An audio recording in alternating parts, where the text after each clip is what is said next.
Los Tres Mosqueteros. Alejandro Dumas. Capítulo 2. La antecámara del señor de Treville.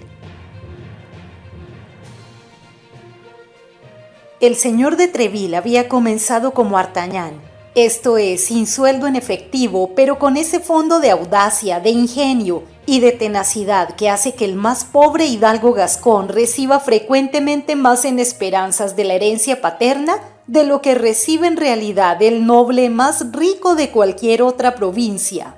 Su bravura aún insolente, su fortuna más insolente aún, en una época en que los golpes llovían como granizo, le habían elevado a la cúspide de la escala difícil que se llamaba el favor de la corte, cuyas gradas había subido de 4 en 4.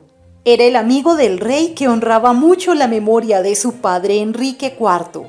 El padre del señor de Treville le había servido tan fielmente en sus guerras contra la Liga que a falta de dinero, cosa de la que toda la vida careció el bearnés, viéndose obligado a pagar sus deudas con la única cosa que jamás tuvo necesidad de pedir prestada, es decir, el ingenio, a falta de dinero contante, decimos le había autorizado después de la rendición de París a tomar por armas un león de oro con esta divisa: Fidelis et Fortis. Esto era bastante para el honor, pero no gran cosa para el bienestar.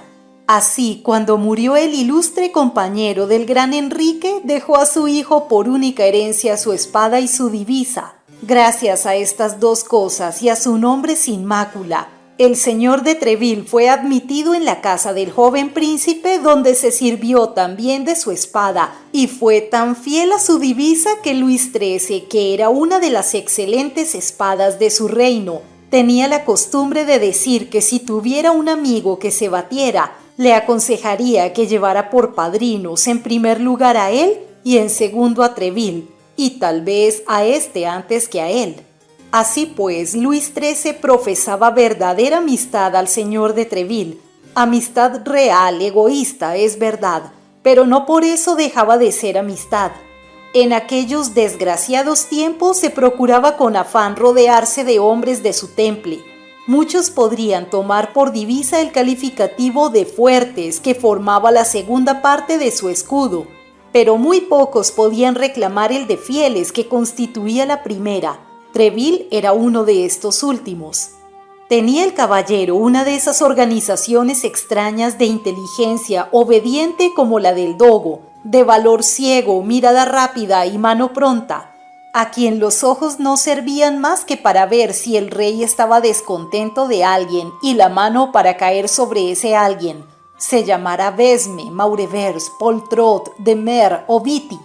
Por último, a Treville no le había faltado hasta entonces más que la ocasión, pero la acechaba y esperaba cogerla bien por el cabello si se ponía al alcance de su mano. Luis XIII había hecho de Treville el capitán de sus mosqueteros, que eran al rey por su adhesión, o mejor dicho, por su fanatismo, lo que a Enrique III sus 45 y a Luis XI su guardia escocesa. Por su parte, y desde este punto de vista, el cardenal no se dejaba ganar la mano por el rey. Cuando vio la formidable falange de que Luis XIII se rodeaba, este segundo, o más bien este primer rey de Francia, quiso también tener su guardia. Tuvo pues sus mosqueteros como Luis XIII tenía los suyos, y se dio a estas dos potencias rivales escoger para su servicio en todas las provincias de Francia y también en las naciones extranjeras a los hombres célebres por sus grandes estocadas.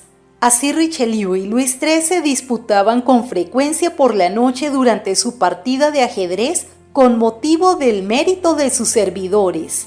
Cada cual elogiaba el valor de los suyos y reclamando en voz alta contra los duelos y pendencias les excitaban por lo bajo a llegar a las manos y tenían un verdadero pesar o una alegría inmoderada por la derrota o el triunfo de los suyos.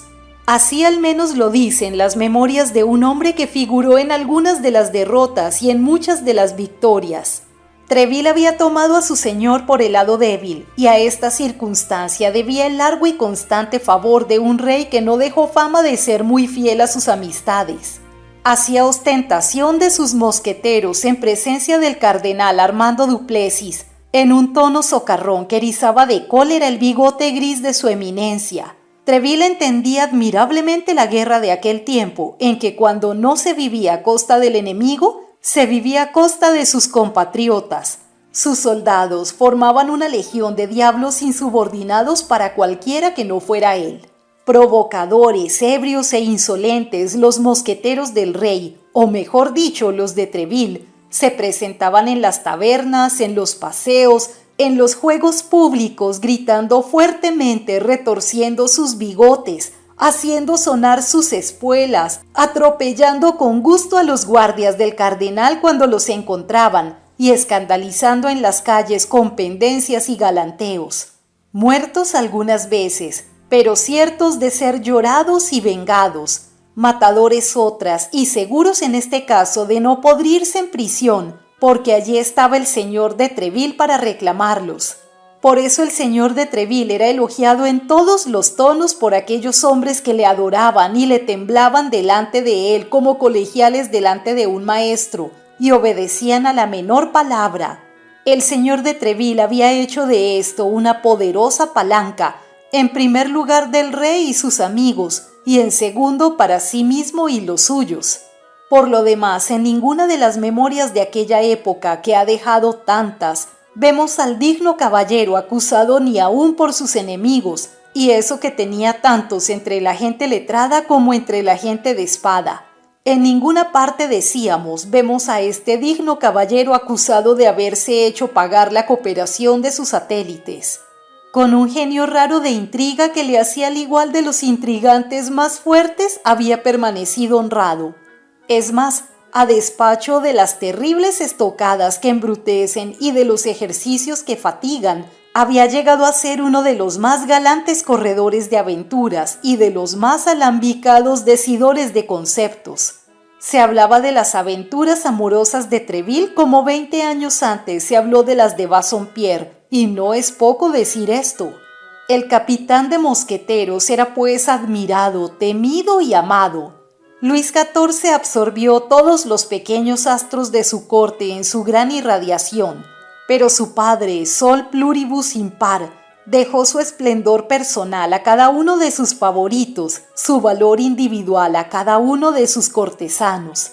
De esta suerte, además de la audiencia del rey y del cardenal, se contaban en París otras 200, algún tanto apetecidas. Entre ellas, la de Treville era de las más animadas. Desde las 6 de la mañana en verano y desde las 8 en invierno, el patio de su palacio, situado en la calle de Vieux Colombier, parecía un campamento.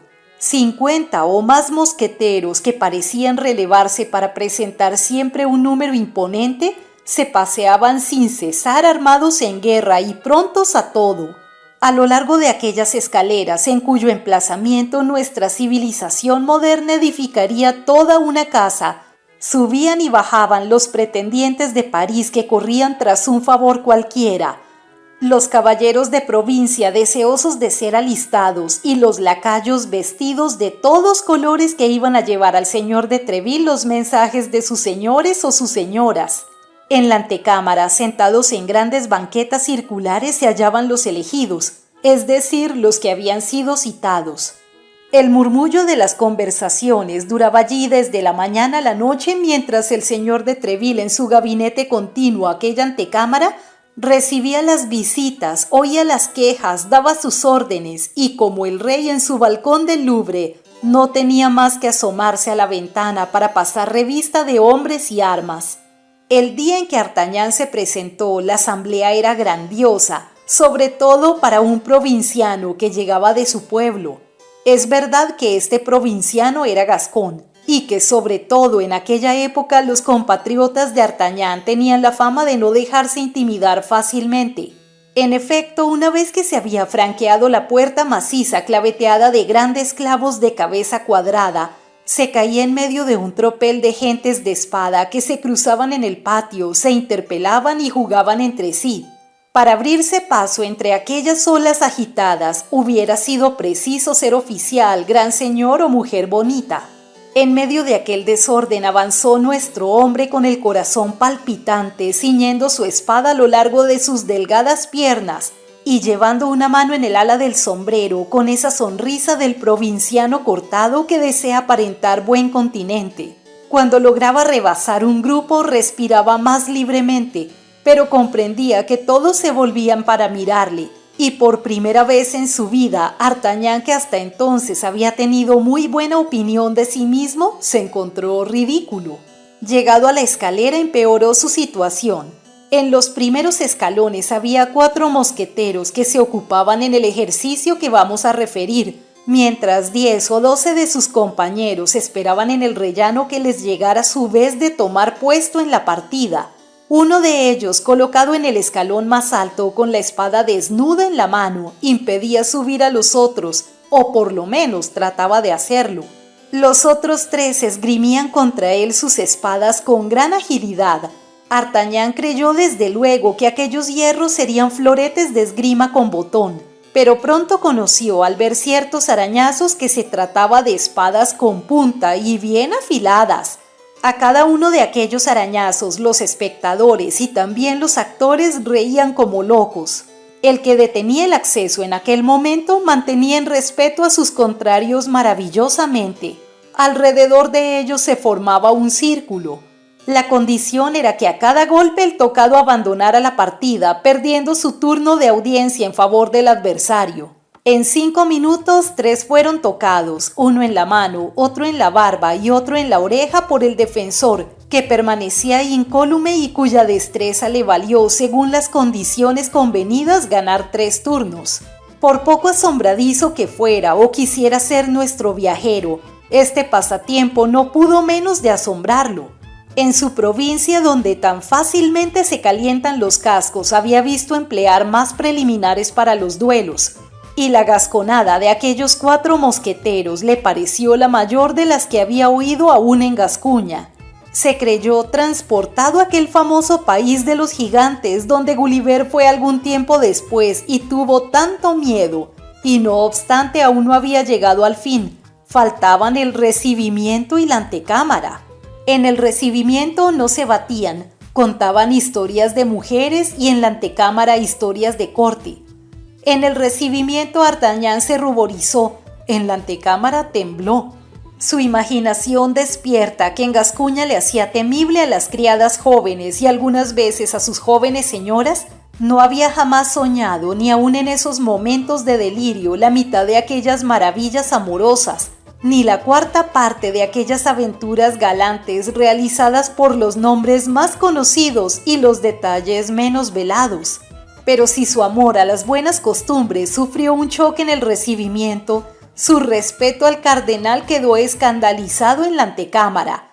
Allí con asombro Artagnan oyó criticar en voz alta la política que hacía temblar a toda Europa y la vida privada del cardenal, que tantos poderosos señores habían sido castigados por haber tratado de profundizar. Aquel grande hombre, reverenciado por Artagnan padre, servía de payaso a los mosqueteros de Treville, que se burlaban de sus piernas huesosas y de su espalda encorvada. Algunos cantaban coplas sobre la señora de Combalet, su sobrina, mientras otros narraban sus empresas contra los pajes y guardias del cardenal duque, cosas todas que parecían a Artagnan monstruosidades imposibles. No obstante, cuando por casualidad el nombre del rey intervenía de improviso en aquellas chanzonetas cardenalescas, una especie de mordaza cerraba de repente aquellas bocas burlonas. Todos miraban en torno suyo y parecían temer la indiscreción de la mampara del gabinete de Treville. Pero bien pronto una alusión hacía recaer la conversación de nuevo sobre su eminencia, y entonces las burlas empezaban con más brío, y no escapaba la crítica a ninguna de sus acciones.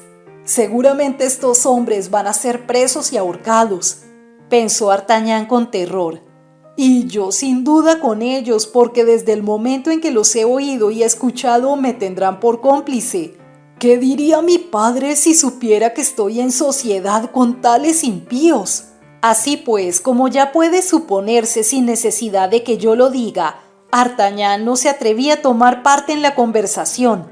Solamente miraba y escuchaba con avidez, aguzando sus 5 sentidos para no perder ningún detalle, y a pesar de su confianza en las recomendaciones paternas, Se sentía inclinado por sus gustos y arrastrado por su instinto a elogiar más bien que censurar las cosas inauditas que allí pasaban.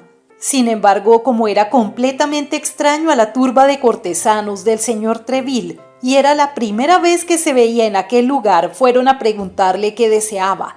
A esta pregunta contestó Artagnan humildemente diciendo su nombre y apoyándose mucho en el título de compatriota, suplicó al lacayo que le había interrogado que pidiera al señor de Treville un momento de audiencia, petición que el lacayo en tono protector le ofreció transmitir en tiempo y lugar oportunos. Artagnan, algo repuesto de su primera sorpresa, tuvo pues tiempo de estudiar los trajes y las fisonomías. En el centro del grupo más animado se hallaba un mosquetero de gran estatura, figura altanera y un traje tan llamativo que atraía la atención general. No llevaba entonces la casaca de uniforme, que por lo demás no era obligatoria en aquella época de menos libertad pero de más independencia. Vestía un corpiño azul celeste un poco raído sobre el que ostentaba una magnífica bandolera bordada de oro, que resplandecía como las burbujas del agua iluminadas por el sol. Una larga capa de terciopelo carmesí caía con gracia sobre sus hombros, descubriendo solamente por delante la bandolera de la que pendía una espada de grandes dimensiones. Este mosquetero acababa de salir de guardia poco antes y se quejaba de estar constipado, tosiendo de cuando en cuando con afectación. Por eso, según decían a su alrededor, llevaba la capa, y mientras hablaba con la cabeza levantada y retorciéndose el bigote, todos y más que todos Artagnan admiraban con entusiasmo la bandolera bordada. ¿Qué quieres?, decía el mosquetero. Se va haciendo de moda, es una locura, ya lo sé, pero es de moda. Por otra parte, es preciso que uno emplee en algo el dinero de su legítima. ¡Ah, Porthos!, exclamó uno de los presentes. No intentes hacernos creer que debes esa bandolera a la generosidad paterna. Te la habrá regalado aquella dama velada con quien te encontré el domingo hacia la puerta de San Honorato. No, por mi honor de caballero, la he comprado yo mismo y con mi dinero, respondió aquel a quien acababan de designar con el nombre de Porthos. Sí, repuso otro mosquetero. Como yo he comprado esta bolsa nueva con lo que mi amiga había puesto dentro la víspera. Hablo en verdad, dijo Porthos. Y la prueba es que he satisfecho por ella 12 pistolas. La admiración aumentó, pero sin desvanecer la duda. ¿No es verdad, Aramis?, preguntó Porthos dirigiéndose a otro mosquetero. Este formaba un vivo contraste con el que le interrogaba y le había designado con el nombre de Aramis. Era un joven de 22 a 23 años a lo sumo, de fisonomía cándida y dulce, ojos negros y lánguidos y mejillas sonrosadas y cubiertas de vello como las frutas en otoño. Su fino bigote dibujaba sobre su labio superior una línea recta. Sus manos parecían evitar el bajarse para que no se hincharan las venas, y de cuando en cuando se pellizcaba el extremo de las orejas para mantenerlas encarnadas. Por costumbre hablaba poco y lentamente, reía sin ruido, mostrando los dientes que eran blancos e iguales y estaban bien cuidados como todo el resto de su persona. El joven respondió con un signo afirmativo de cabeza a la pregunta de su amigo. Esta afirmación pareció haber desvanecido todas las dudas respecto a la bandolera. Se siguió admirándola pero sin hablar más de ella, y por una de esas rápidas evoluciones del pensamiento la conversación cambió repentinamente de asunto. ¿Qué piensan de lo que cuenta el escudero de Chalais?, preguntó otro mosquetero sin interpelar directamente a nadie y por lo mismo dirigiéndose a todos.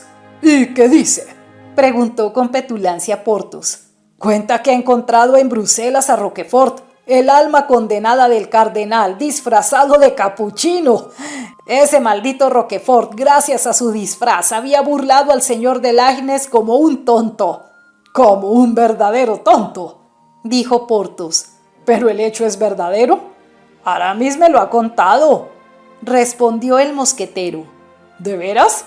Ya lo sabes, Porthos, dijo Aramis. Yo mismo te lo referí ayer. No hablemos más de eso. No hablemos más. Esa es tu opinión, exclamó Porthos. No hablemos más de eso. Así pronto se concluye. Diantre, el cardenal hace espiar a un caballero, hace que un traidor, un canalla, le robe su correspondencia. Con ayuda del espía y gracias a esa correspondencia hace cortar la cabeza de Chalais bajo el necio pretexto de que ha querido matar al rey y casar a Messier con la reina. Nadie sabía una palabra de este enigma, y usted nos lo revela ayer con gran estupefacción de todos, y cuando aún estamos pasmados con la noticia viene a decirnos, no hablemos más de eso. Pues hablemos ya que lo desean, repuso Aramis con calma.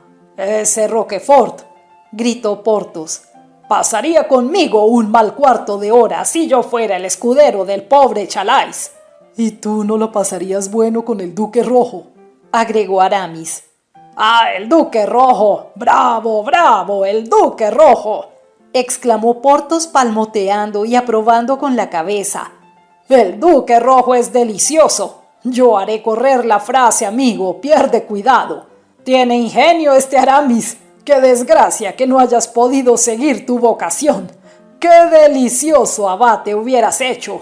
Oh, esto no ha sido más que un retraso momentáneo, explicó Aramis. Lo seré algún día. No ignoras, Porthos, que por eso continúo estudiando teología.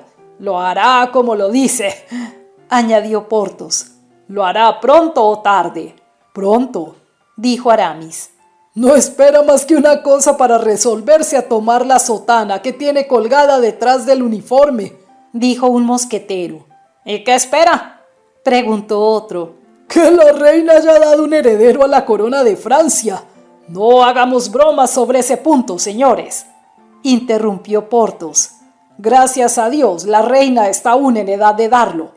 Se dice que el señor de Buckingham está en Francia, añadió Aramis con una risa burlona que daba a esta frase tan sencilla en apariencia una significación bastante escandalosa.